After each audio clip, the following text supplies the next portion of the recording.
Welcome to the Feel Good Wedding Podcast, a podcast by Polka Dot Wedding. My name is Dorothy and I'm the founder and editor of Polka Dot Wedding. In fact, my alter ego is called Miss Polka Dot. I have written about weddings for over 15 years, but I have loved them since I was tiny. And I love the stories behind them because it's not just about the details for me. I love the details. I love a bouquet. I love a cake as much as the next person. But what really drives me and what I'm most excited about is the stories behind it all. The tips and tricks, the vendors who make it happen, and the couples who their stories are told. And so that's what we're talking about with the Feel Good Wedding Podcast. We're diving a little bit deeper beyond the pretty. We're finding out the stories behind those decisions. We're talking to vendors about their information and tips and tricks. And we're diving into it all with you every 2 weeks. We're really looking forward to what we have in store and we hope that you join us. The Polka Dot Wedding team is honoured to conduct our work on the land of the Boonwurrung, Woiwurrung, Eora, and Kurungay people. We honour the traditional Aboriginal and Torres Strait Islander custodians of the land, and we pay our respects to elders past and present. Welcome back to another episode of the Feel Good Wedding Podcast. Today we are talking wedding photography, or rather specifically, how not to feel completely uncomfortable in front of the camera, because we know that for many of us, our wedding is the very first time that we are standing in front of a camera all day long, and it can be really intimidating. There are so many times we read about couples who are saying, I'm not photogenic. This is a myth we're going to debunk today, by the way. We have invited wonderful photographer Dani of Dani Bartlett Photography along to be our guest today. Now, every single one of Dani's photos, her couples just look like they're having the time of their lives, and they look so relaxed. So who better to speak to today about wedding posing and debunking all of those myths and helping us feel like we can have amazing wedding photos and they don't have to feel awkward and uncomfortable and we don't have to cringe all day long. Dani knows so much about how to get the most out of her couples, and I'm really looking forward to this chat with her today and to share it with you. So let's hit play and get right on started.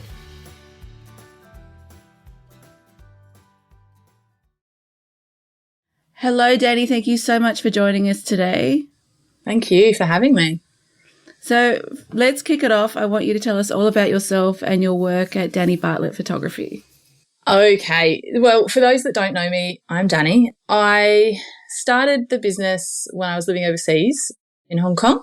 So it just sort of started friends asking, just me taking photos on holidays, and then it sort of worked into friends asking to take photos of them, and then friends' weddings, and then it just grew. And then when we moved back to Australia, we moved to Adelaide, and I had to make the decision of what I wanted to do.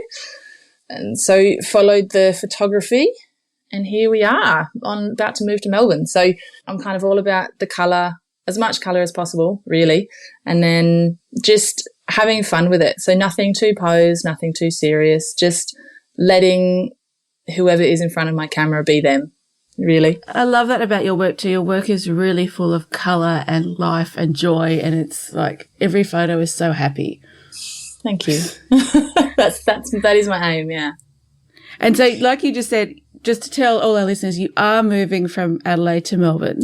Yes, I am. Yes. I'll be there from December 2023. So every Victorian couple can make the most of you, although I presume you still travel. I do still travel, yes, primarily Victoria, but kind of everywhere in Victoria. Yeah, Victoria's a big place. There's lots of lovely country venues to make the most of. I'm excited. So today's episode is all about posing, and you just said you don't love posing, so you're someone probably really apt to talk about this. So at Polka Dot Wedding, we believe the first step in getting really good photos, because we hear so often, oh, I'm not photogenic, you know, I don't look good in photos, all that stuff. What we believe is that there's no real thing of being not unphotogenic. It's more that you have to find photographers and teams that really make you comfortable and can work with you and know how to capture, you know, your best self. Is that a myth, or is that something we've made up, or is that true? No, that is 100% true, because if you look at everyone's work, every photographer's work is different. No two are the same. They might be kind of similar, but you keep looking and they're completely different. So, you know, you see photographers and they do these like almost model-esque, superposed, quite rigid style. And you know what? For some people, they love it. They love it and that's what they want, and that's fine because, as I said, we're all different. But, yeah, you've got to find a photographer that aligns with you. And if you're someone that's like, I don't really like photos and I freeze when there's a camera in my face, which, to be honest, like 95% of people will say. Yes. You know, you got to find the photographer. Don't pick a photographer that does those rigid posed poses. You know, you find someone that you like you'd have a drink with. Yeah, you have a drink with and they're laughing and they're having fun. And if their previous work, everyone just kind of looks like they're living and they're moving. That sounds really silly, doesn't it? But like to find photography where everyone looks like they're living is really quite lovely in a way. Well, yeah, because you know, for me, I'm trying to capture people as they are. Yes. Right? So I'm not trying to turn them into something or someone that they're not. So as I always say to my couples, and I'm like, you know, before the session starts, I'm like, just do you. You know, I will give you little things here and there to sort of do and say and little games and things. Yeah. But if I say nothing, you're doing a great job, just keep doing you. So in the era of candid wedding photography, because it is, maybe it's because we're biased because we generally feature more candid work as opposed to posed work, but I feel like it is more dominant nowadays that wedding photography industry is more about the candid moments rather than, you know, 20 years ago it was very posed. Yeah. What are the things that we need to know as a couple looking at photography about wedding photography and posing? What kind of ins and outs are there, or what should we know before we even look for photographers? As you're looking at photographers, because obviously you don't just look at one and be like, yeah, cool, great, I'm going with them. I mean, if you do, that's great, well done. But for the most part, you look at tens, hundreds. I don't know, but you look at many, and you're going to look at some, and you're going to go, oh no, that's not for me. It's going to be an instant gut withdrawal reaction. or attack. Yeah, gut reaction. You're either going to kind of love it or hate it. And if you can see yourself in those photos and see yourself, if you can see yourself in those photos, then that's probably what you want, really.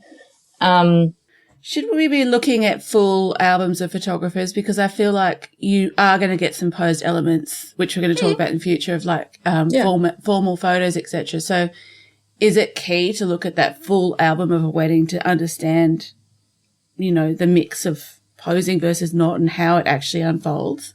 Absolutely. Because, you know, if you just look at their Instagram or just their website, you are only going to see the best of the best.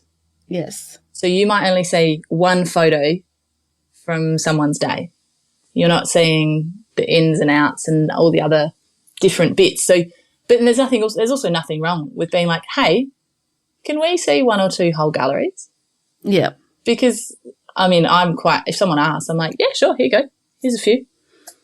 Go for your life. Because they want to see what the whole getting ready looks like, not just those pretty moments of putting earrings on or putting dress on, or they want to see all of it. And then they want to see, like you said, they want to see the family photo moments and just all those in-between bits. So it's not, definitely should, yes. Which there are, because I have seen photographers in the past who have done completely candid galleries, and I find it very rare that they won't be family portraits, or what I call the grandparents' portrait, the portrait that your grandparents or your mum and dad will print out and put on their mantelpiece. So if you are wanting a completely candid day, how can we get the best of both worlds when we do not, it's not that we need to please people, but there is a place for those posed family formal portraits. So how do we get the best of both worlds if we're wanting something really candid?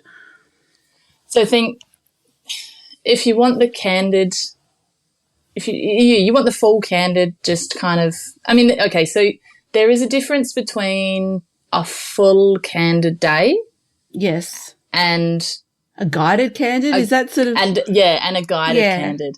A full candid is just like, hey, I'm going to be over here in the corner and you just do you. Yep. Basically. And they're great. But like a guided candid is like, all right, so we need to get X, Y, Z done today. You know, we need to do, you obviously need to have a ceremony. So you need to have a ceremony and that's going to go from this time to this time. And then do you want family photos? Okay, you want family photos. So so I give my couples, what do I say? I say 10 to 12 groups. Yep. Because otherwise people just rattle. They rattle off. Yeah. All kinds of groups. So if you limit it, I find if I limit the groups, then it limits the time. Yes. And I can just kind of flush them through, and then I can keep shooting. You know, grandparents come in and they want to cuddle, and I can capture that, and then we get the nice posed photo, everyone looking at the camera, and then grandparents head off and grab a drink. So I find by allocating that time, I can still get the candid of people greeting and hello and how are you and oh, congratulations. But then I can get the cheesy look at me mantelpiece photo, and then they can go again. So is candid today, what we think is candid as we're booking a photographer, actually nowadays more guided candid, because it is more guiding through those moments as opposed to just hiding in a corner and pretending I'm not there as a photographer? For the most part, yeah. Yeah, okay. Mostly it is guided, yeah. Okay, awesome, because I feel like that's not conveyed enough. It's not, no. It's always like, I want candid photography, but do you actually want candid photography, or do you just want the natural laughs and natural moments of the day while having that balance? Yeah. For most people, they want the balance. I've had friends that have done completely candid, and they said they got married overseas, and they said to their photographer, and they were like, we're not going away for portraits. Yeah. They said, we're not doing it. So he did completely candid. So he had to like work around them, you know, and get in the right position at the right time to get them alone as they were walking somewhere. Mm-hmm. So that would be a completely candid day. Yes. But then in that, you can miss quite a lot. Yeah. So for the most part, guided candid is what most photographers will do. Yeah.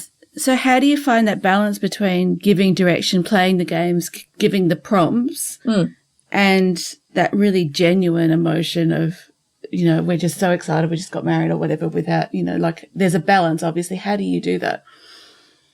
So like I said earlier, I will always preface before I start the portrait section of the day. Mm-hmm. I will always preface. I just say, just do you.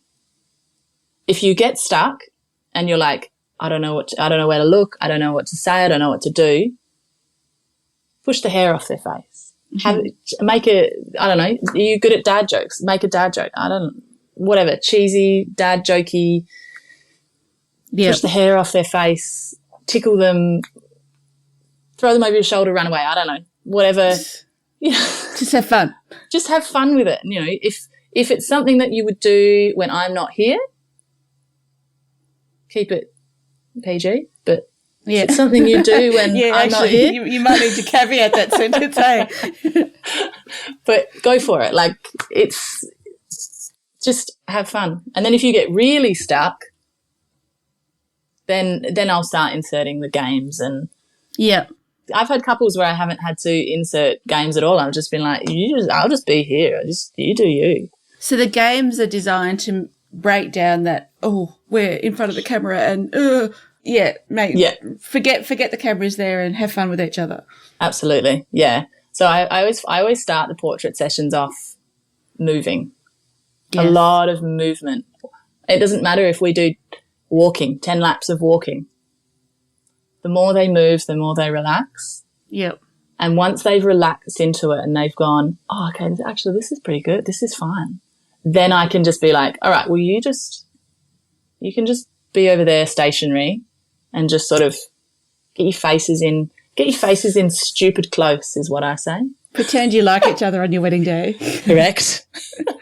And then by the time we get to that, they're like, okay, this is fine. Like I can get my face in really close and I don't feel silly, or I can hold their face and I can pull them in by their collar and I can do this. This is fine. So what are some of the basic posing techniques that we can expect on a wedding day? even if, as we've said, we're all about candid, we don't want to pose, etc. There are posing techniques that photographers will use. So what are we looking to expect?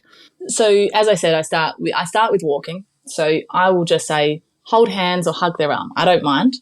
Yep. And I'm going to get you to go and I'll sort of walk them over. I'll explain this as I'm walking them over to a point, and I'll be like, all right, so you're going to start here, and you're just going to walk towards me. You're going to go slow. You're going to look at each other. You're going to have a chat. You're going to make jokes, and you're not going to fall over. And then I would promptly fall over. now that you've said it. That's what most people say. They're like, well, now that you've said that. Exactly. I know I'm going to find that one pothole. Yep. Yep.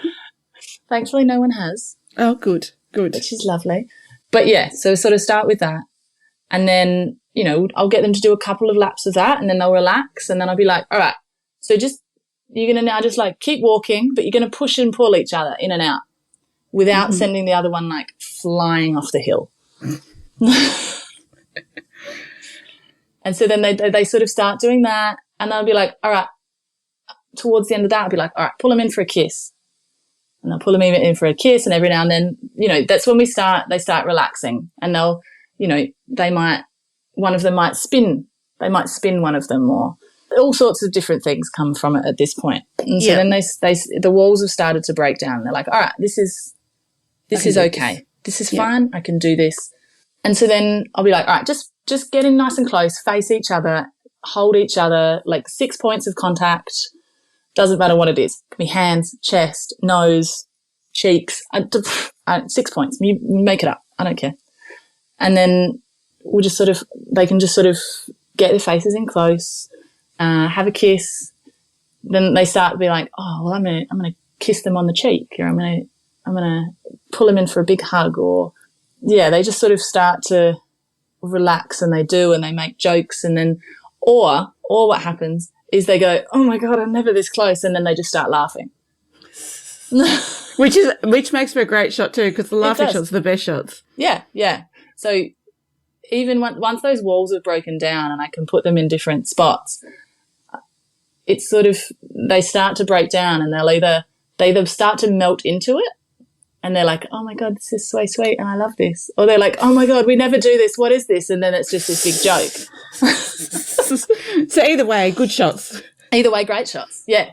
So we're all about like personal in our wedding photography and weddings in themselves. So how can we ensure that our personal selves and our unique traits, etc., come in through our wedding photography? Is it just a matter of playing along with the prompts? Yeah, pretty much. You kind of go with it, and it will go in whatever, like I said before, it will kind of go in whatever direction you kind of want it to, really. Like the couple wants it to. Like I said, they'll either kind of melt into it and be like, oh, this is so sweet. Or they'll go, oh my God, this is weird. And then they laugh, and then they're like, it just turns into this big joke. Yeah. I've never really had anyone be like, yeah, I'm not going to do that. Never say never. I think you'd be actually pretty worried though, wouldn't you, about the state of the couple if someone was just like, I'm not going to play along with the wedding photography. Yeah, I would be. But yeah, I mean, in 5 years, I've never had someone be like, yeah, I'm not doing that. They've always been like, yeah, okay. I don't really know what direction this is going, but okay, let's give it a go. And I suppose so much of it is around, like, if you're a couple that is always in the countryside and you decide suddenly to get married in the city, it's not going to really reflect you. Yeah. No. And if you hate wearing white and you're always in colour and you're wearing white on your wedding day, like, it's not going to reflect you because so not only choosing a photographer that makes you comfortable, but choosing all the surrounding things that are comfortable to you and reflective of you. Yeah, absolutely. So family portraits, which can often look, I don't know, they look sometimes like they haven't changed in 20 years, the way we do family portraits. So how can we nail beautiful posed family portraits that sort of keep in line with our wedding days and keep in line with, you know, the brand of our wedding, I suppose, and while, you know, making that natural and genuine feeling about them? It's a hard one because I say it to my couples and I'm like, everyone wants them. No one wants to do them. And they're like, yeah, that's pretty accurate. So I always get a list up to start with. I don't just stand there being like on the day being like, so who do you want in the photos? Yeah. Because then they're just like, I don't know. So I always get a list, and this is probably the part of the day where I get super, super bossy. But it allows me to just sort of be like, okay, and I always get the names. I don't just get mum, dad, auntie. I always get the names. So I can just stand there and be like, I need Sally, Betsy, and Mark. Yeah. I need you here now. And they'll be like, okay. And then once I've got them coming, and I can keep shooting, and like I said earlier, I can get the candids and, the cuddles and the hugs, and then I'll be like, all right, in a line, glasses off, 3, 2, 1, shoot, shoot, shoot. And then they have a little chat and I keep shooting. And then they have a hug before they go, and I start calling the next people. Do you recommend having a point person as well that can be like, right, Aunt Martha? Yes. Like who knows who Aunt Martha is, I'm trying to say. And knows who Uncle John is and says, right, Uncle John, Aunt Martha, stop chatting, come and be in this photo. Like, yes. That's not the couple themselves. No. So I used to have just one person, and then I've added two, because I realised that one person doesn't always know both sides of the family.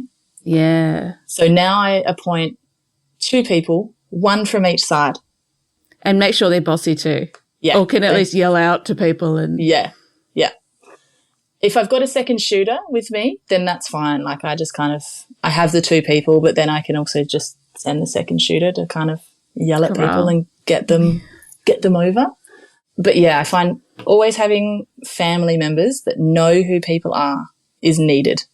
Yeah, and tell that person first as well before the wedding. Yes. Give them the list to make sure they know what's going on, and also make sure that because some couples choose not to do like extended family.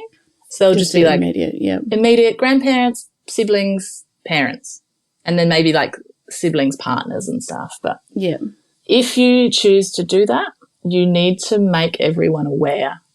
Because they're otherwise going to be standing there waiting, are they? Yeah, because often the celebrant will say, if your family, stay close. Yep. And aunties and uncles will be like, oh, that's me. And then they just hang there, and I never call their name, and they're like, am I in a photo? And then the couple, I've got to be like, hey, the couple will be like, hey, do you want a photo with them? Because they've just asked me, and I just want to clarify. So all the communication is always with weddings. Communicate. Yeah. Everything. Communicate everything. And it doesn't seem like it matters. Communicate it anyway. 100%. 100%. Do you find you do more guest portraits as well? I know at some of the weddings it's like they go around to every table, or they want to make sure they have photos with every guest, or is it just not candid?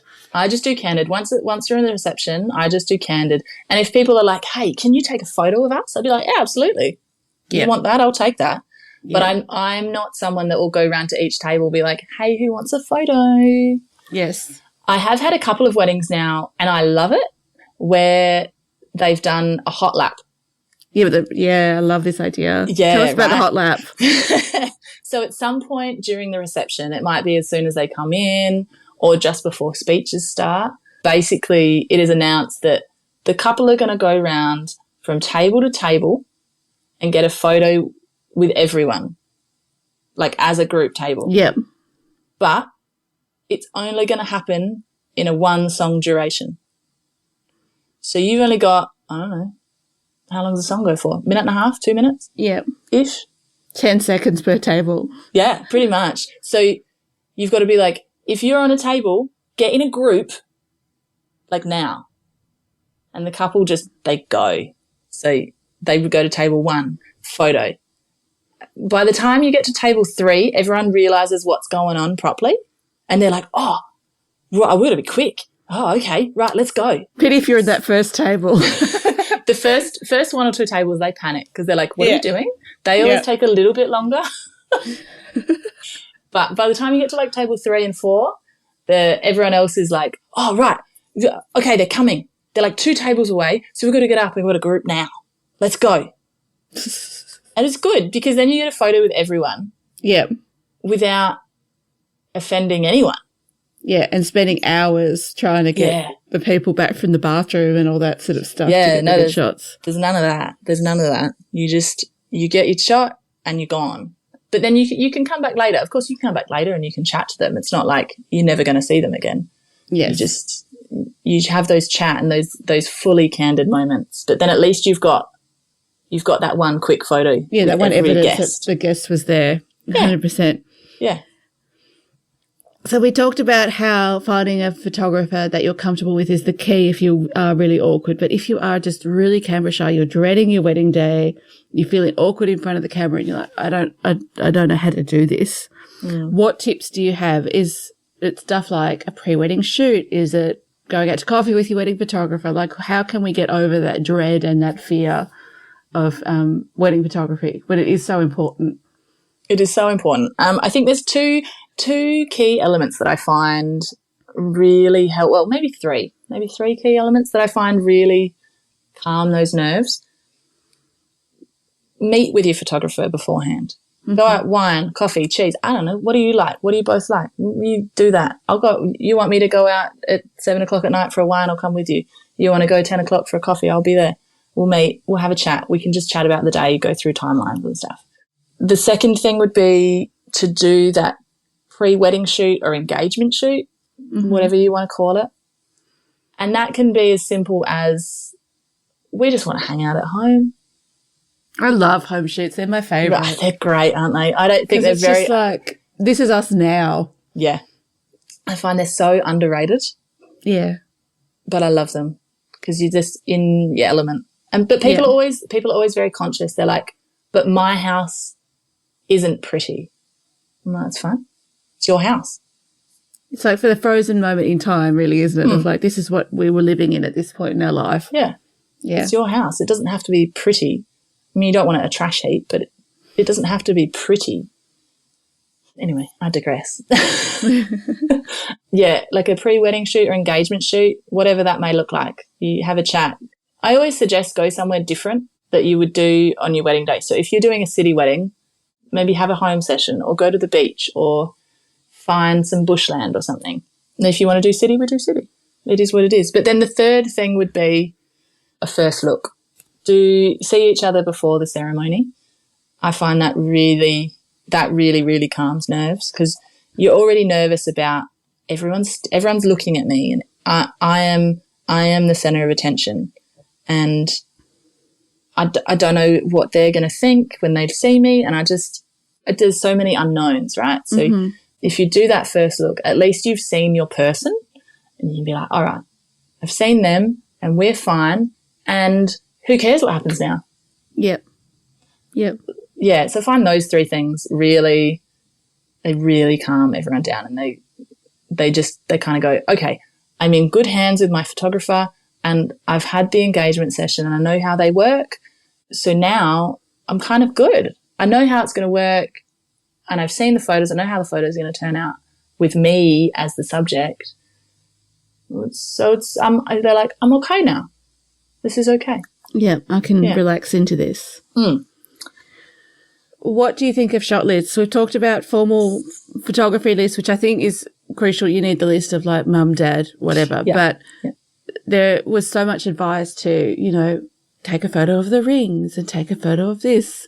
What are your thoughts on shot lists? Quite simply, I hate them. Don't hold back there. I thought that might be the answer. Basically, because if I have a shot list, I have a written shot list that my couples have given me. I can't focus on what is in front of me because I have to constantly refer to the shot list.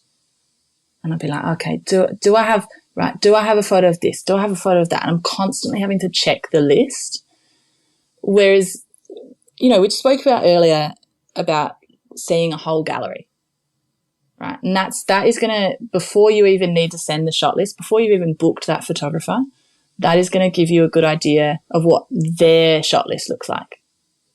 I think there are some exceptions. Like in my pre-wedding questionnaires, I always ask, are there any special touches that you've added to your day? I was going to ask, are there exceptions of like, or a very special guest or, certain very important things, but limit it, right? Yeah, yeah. I never recommend sending like a full rundown of the shots that you want. And don't set the expectations where you're like, I want a photo of my partner crying when I come down that aisle. Yeah. I've had that before, and I've had to explain, like, look, I will take a photo of them as you come down, but I cannot control whether they cry or not. So if they don't cry, you don't get a refund if he doesn't cry. No, like that. If they don't cry, that photo is just not going to be in your gallery. Yeah. Because I can't deliver a photo that didn't happen. And you obviously don't want to have a list of putting dress on and, you know, hug from mum and, you know, like the granular stuff. So really it comes down to trust. If you've booked your photographer, trust in your photographer that they're going to capture the day in a way that you will be happy with. Yeah. And then, like I said, I send the questionnaire. So if there's special things or there's special people or there are like important moments or things, or you tell me so I'm aware. Mm-hmm. And then I'm like, okay, cool. I know to get that and I will get that, and that's fine. You know, I've had it before where it's like, so there's been a couple of things, you know, like the people that have passed away and they've got like a special wall with their photos. So, you know, I mean, I see it anyway, but I'll go take a photo of that because that's obviously very important to you. Or I've had it before where someone said, you know, my dad is walking me down the aisle. It'll be very slow. He's got terminal cancer and he's in a wheelchair, but he's determined to walk me down. So I don't know how long he'll get down the aisle. And I'm like, yeah, great. I'm on it. Like, so it's making a photographer aware of the unique parts of your day so that they're prepared to be able to capture them. Really? Yeah. Or, you know, it might be as simple as like, I'm not walking down the aisle. I am dancing down the aisle. Be like, okay, so you're going to be quick. All right, cool. So I need to make sure I'm in X position. Yes. Yeah. Yeah. I have 100%. There's no time to change. I need to be ready to go. It's just that, just making them aware. Yeah. And that's theoretically what your photographer should be. As you said, you ask in your questionnaire, but this is stuff you can be talking about when you meet them and when they ask you. Like a good photographer will be asking you this stuff no matter what. Yeah, pretty much. At some point along the lines, yeah. Because they want to be prepared. They want to shoot your day in the best possible way as well. Yeah, absolutely. So what trends are you seeing with posing and with wedding photography in general as we head into the 2023-2024 wedding season and beyond? This is kind of a hard one for me to answer, quite honestly, because I don't really follow trends very well. Well, look, the problem is colour is a trend right now and you're all about colour, so you're right on trend. I am. I've noticed I keep seeing more and more and I'm like, hey, this is my thing. Go away. Bright rainbow colour.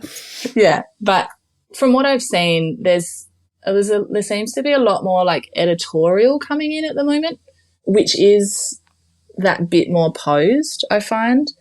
It's slightly less candid from what I've seen. It's slightly more posed, but it's not like super, super posed. I think, I don't know. I'm not good at this one. I don't know how to answer this one. And look, I think that comes back to finding a photographer that jives with your style, because if you're not into trends and you just want kind of, again, you want colourful wedding photography, then Daddy's your girl. Yeah. Yeah. I think you can get really caught, you can get really caught up in trends, and some of the trends I like, I mean, like anything, right? Some of the trends I like and some of the trends I don't like. And it's just, I'm over here doing my thing. Yeah. And I just want to keep growing on me and my photography and how I do it, and keep kind of doing it the way I love to do it, rather than be like, oh, that's cool. Maybe I'll transition towards that. Yeah. I just want to do what I love and what my clients love, and just hone in on that and make that as the best I can, really. And honestly, I think that's when people talk about timeless wedding photography, I think it's finding the photographer that is really happy with what they do, rather than is going, oh, that is the latest trend, I've got to jump on that. So at the moment, for instance, flash photography at night is really popular and it looks amazing. But if that's not really your jam and you're just doing it because you're on trend, it isn't going to look timeless. It's kind of just going to look, oh, that was what happened in 2023. Yeah, yeah. Whereas a photographer that hones what they're so good at and comfortable with will always just have the very best angles and shots of your wedding. Yes, that's a very good way of putting that, yeah. So what is your favourite part of a wedding day to shoot? Oh, people ask me this all the time. I find it really hard to kind of hone in on, just because every part of the day has a different feel and a different vibe, I guess. But I think I really love the portraits when there's no one else around. It's just like the couple, myself, and maybe like the videographer if there's one there, because the couple are just so relaxed. You know, they've already gotten married. For the most part, they've already gotten married. No one is looking at them apart from myself and the videographer, and they can just do. Yeah. They don't feel like they have to act anything. They don't feel uncomfortable because there's 10 to 100, 200 people looking at them. They can just kind of melt into each other and just do what they would do. So I think that's probably my favourite. If I'm going to pinpoint, that's probably my favourite. Everyone loves portraits because portraits are pretty, and it's what everyone likes to see. But I just find it's a special time as the couple there's no worries. They've got those like butterfly kind of feelings, and they're calm, right? Just find they're calm. Yeah. Yeah. And they're just like, this is the focus of the day, and like us, that's what we're here for. Yeah. Do you recommend ditching your wedding party for some of your wedding photos then? Oh, I 100% do. 100%. If a couple, there's a few ways I work it. It depends on the time of the year and what time sunset is. If it's like in the middle of summer and it's a late sunset, we'll do straight after the ceremony and family photos, I'll do the whole bridal party. I'll do all the bridal party, and I'll probably do them for 20 minutes-ish. And then I tell them to go away. I just go have a drink. You go leave now. Go away. And then I'll spend, 20 minutes at that time with just the couple. And then later in the evening at the sunset, I will take them out again for 5, 10, 15, 20 minutes again. It's not very long. And they can just do again. And that's the time that I really like, once no one is there. But yes, I 100% ditch bridal party. I get what I need, and I love them, and then I say, you can just disappear now. Please go away. So pack some bottles of bubbles for your wedding party, and they can go sit in the car, have a nice drink together. Yeah. Yeah, it depends. It depends where they are. Yeah. It depends where you are, venues, right? Exactly, 100%. Yeah. If you're in between venues, I just say, just go for a walk. I don't mind where you go. You can go sit in the car. You can go for a walk. I just don't be here. Make yourself just invisible. Yes. But if they're, if your ceremony, portraits and reception are all at the same place, then it's easier. You can send them off for a drink and canapes and all the good stuff. Just go join everyone else. Yes. So do you have any last tips and tricks when it comes to wedding photography and posing for those of us who are terrified, or even those of us who are confident and not terrified and are really excited about having our photos taken? Relax and trust. I think you need to, we've said it a few times, but you need to trust your photographer. Let them do what they do, and you will enjoy your photos, and just relax into the process. Have fun with it, and just go with it. I think relax and trust is probably the biggest things. Yeah. I love that. I feel like you've given so much good advice and so much like stuff that is not talked about when it comes to wedding photography and posing that we're all supposed to know, and we never know. I don't know. I feel like people are like, "What? I have to be a model. If I'm having wedding photos done, and I just have to be a model." How many of you are models? Because I'm certainly not. I kind of just know. You just kind of know. I think. I think a good photographer knows how to get the best out of someone, right? Like, yeah. I find that I can really gel to kind of almost anyone's personality. So if they're really shy, like I'm not going to be this big, loud person. Yep. because they're just going to go, oh, no, you're a lot. I'm going to withdraw. Yeah, we don't want that. That's not a great thing. We need you open and relaxed. So I'll get quiet and I'll just go calm and slow. And if that means that I'm not shooting 24/7 and I just need to stand there and have a chat and explain to you what we're going to do and how we're going to do this, and that's okay, because the shots that we do then get are going to be way better than if I'm like, all right, let's go, and I'm shooting and you're just like, oh my God, what is she? And you can see the awkward smile and the awkwardness in the couple then as well, can't you? And the shoulders. Yeah. So those shoulders at ears, and you're like, oh, okay. Whereas if someone's already like, oh my God, Dani's here. Yes. I'll be like, all right, let's match this. Let's go. We got this. So you're really good at reading people then too. Or you have to be, I suppose. You have to be, I think. I think you have to be. And if you're not, then if you're not, that's okay. I think you then just you attract couples that are whatever you are. Yeah. If you're big, loud, if you're big and loud, you're going to attract big and loud couples. Or you're going to attract quiet couples that wish they were big and loud. And that are like, that kind of feed off your energy. Yeah. Yep. Yeah. Or if you're quiet, you'll tend to draw in those couples you'll bring in those couples that are kind of quiet and calm, and they're just like, okay, yeah, this is fine. Yeah. Yeah. But I can reflect. I read people quite well, so I can reflect what they want and what they need quite quickly. That's the tricky part, is how do you find the personality of the photographer? Because you're really just going off their work, aren't you? You can't sort of figure out, oh, is this person lovely, or am I going to be utterly intimidated? So you've got to have lots of meetings, I think. Yeah. Zoom is always a good one to start with, I think, because then you can just be like, what is this person like? You get a good little snippet, and then if you're like, okay, we match. I like this. This is good. We've had a nice, easy, flowy conversation. Listen to your gut. Yeah. So much gut listening needs to happen in this process. I mean, I had someone email me this week, and they were like, your work I haven't spoken to them yet. We've sent a couple of emails, but her initial email was, your work just resonates with us. And I was like, okay, perfect, great. Sent some quotes, and I was like, here's a link, book in a Zoom call. And she was like, no, we're good. We're going to go with that. We're going to go with the quote. We're going to go with it. Let's go. And I was like, cool. We love a decisive couple that knows.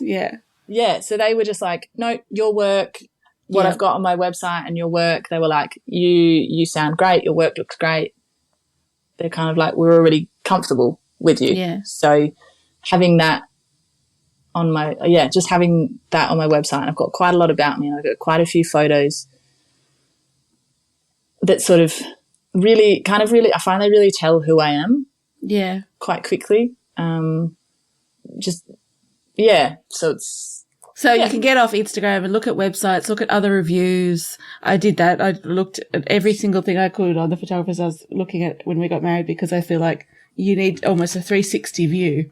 Yes. Because you can look at one thing and you get one view, but then you go, you dig a little deeper and you're like, oh, I didn't know that about them, or, oh, actually that doesn't reflect well with me, or, oh, someone said this, or, oh, wow, they said that. Like, how does that make me feel? Yeah. You have that deeper dive and you're like, oh yeah, no, this is my, oh no, this isn't my person. You find that quite quickly. Yeah. Well, I feel like you've given so many good nuggets and so many golden bits about posing, or rather, as we should say, probably not posing, get the best out of the posing that you do on your wedding day. Thank you so much for spending the time, and in the midst of moving, I know Melbourne, here you come, and the chaos. Here I come. Yeah. And hopefully that all the couples will have some really useful things to take from today's chat. Thank you so much. Hopefully. No, thank you so much for having me. It's been lovely chat. It's been wonderful. A big thank you to Dani for joining us today. If you'd like to see Dani's work in action, which of course you will, head on over to weddingpodcast.com.au. We have a full show guide over there for today's episode, including a full written transcript and all the links that you need to find out more about Dani and, of course, how to book her for your wedding day. The Feel Good Wedding Podcast is built for you, which means we want to make sure that the episodes and the guests that we showcase are the ones that you want to hear. So we want to hear your reviews, your feedback, your thoughts, your DMs, and anything you want to share with us about what you want in a wedding podcast. We will be back with another episode very, very soon, and we cannot wait for you to hear.